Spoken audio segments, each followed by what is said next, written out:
Hello and welcome to another whiteboard training video. I'm Isaiah Henkel with Cheeky Scientist. We just had somebody, a PhD, get rejected from a job for mentioning this skill. And it's a skill that most PhDs think that they have to mention.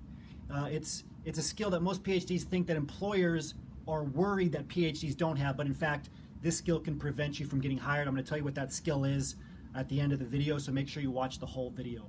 So essentially what happened is this PhD, like many PhDs, read misinformation online, outdated blog articles, articles that were not meant for PhDs, heard this skill and said, oh, that's a skill that clearly employers want me to say because as a PhD, they probably think that I don't have this skill. And again, I'm going to tell you what the skill is in a minute. This skill, though, actually prevented her from getting hired. She did a phone screen, and because she mentioned this skill, she did not get a callback. How did she know? The employer told her afterwards that this was something they weren't really looking for. They were looking for somebody with a different type of skill, an opposite skill, a skill that every PhD already has. Okay, so before I tell you what that skill is, the skill you want to avoid mentioning, I'm going to tell you 3 skills that you do have and that you do want to mention. All right, as a PhD, you have an unbelievable ability to do research. If you've ever looked at a reference online and then went to the end of that reference, looked for other references, or looked for embedded hyperlinks in the reference, and then read the other references and then kept reading more and more references, and then next thing you know, you look up and an hour or two have gone by, that's not normal. Most people don't do that, okay? Most people go onto YouTube and watch cat videos all day, okay? As a PhD, you have this uncanny ability to look up information, to seek out knowledge, and to consume it, and then to go on to the next thing and the next thing and the next thing. Your brain doesn't shut off. That is a very special ability, a special skill. The problem is if you mention research on a resume or during a phone screen, most employers won't really understand what it means. It sounds too academic.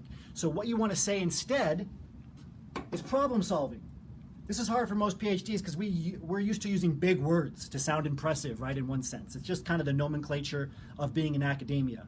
In industry, most employers, especially most recruiters and hiring managers don't have a PhD. You have to use their language, okay? Problem solving, initiative, and accelerated learning. That's what you want to use instead. Don't say research, but communicate the fact that you can do this by saying problem solving, initiative, and accelerated learning. That's what they want to see.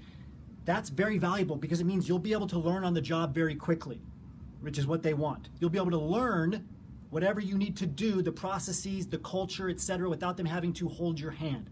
This is very valuable to employers. A lot of employers say, we want to hire somebody who can hit the ground running.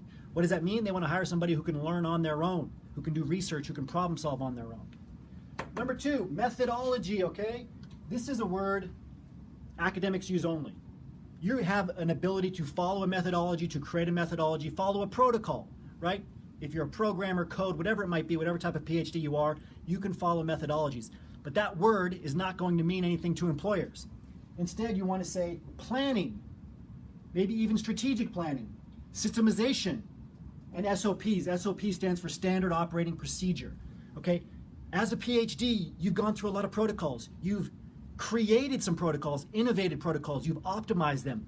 These are just standard operating procedures, and companies run on standard operating procedures. Use that language, it's very valuable. Use the word systemization. Systems allow businesses to scale. Employers see that word, they're going to be blown away. They love that word. Strategic planning also is the simplest way to say all of those things. Finally, number 3, autonomy. As a PhD, you have a high level of autonomy, okay? And this takes us to the skill. The reverse of this is the skill that you should not showcase on your resume. You should not showcase on a phone screen. I'm going to tell you what that is in a minute.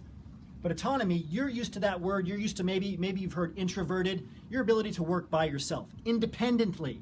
Okay, autonomy, independent, same thing. Many PhDs see this as a disadvantage. We've heard through the ether of the internet or other lifetime academics saying that in industry, they're afraid of people who can work by themselves, who can work independently. Completely false, okay? The number one thing employers want in today's economy is people who have initiative, who are dedicated, who can work on their own, who don't need to have their hands held, who don't need to work in a team environment, okay? Now, what was that skill that the person that I told you at the beginning of this video mentioned? Teamwork. They put teamwork all throughout their resume. All they talked about was their ability to work with the team with the employer, and because of that, the employer thought that this person couldn't do anything on their own. Okay, now getting along with others, Cross-functional collaborations, right? There's another word that you want to use, another phrase. That's valuable, collaborating, etc. Of course you want to be able to do that. But they're not worried about that. They're not looking for those people. PhDs are being hired more today than ever before because of their ability to work autonomously, to work with others when needed, but to get things done on their own, to drive a result on their own. You need to communicate this. Stop hiding this. How can you communicate it? Hard work, disciplined, internal motivation, dedicated, determined. Those are the words you want to use on your resume, the words you want to use when you're talking to an employer. They want to see somebody who's dedicated, not enthusiastic. Enthusiastic team player is a phrase that too many PhDs put all over their resume. Nobody wants to hire you because you're enthusiastic or because you're a team player. That they see that as a cop-out, as you can't do anything on your own. You have as a PhD and how to find the right career track for you. Go to phdsgethired.com now. As always, remember your value as a PhD and start thinking and acting like a successful industry professional.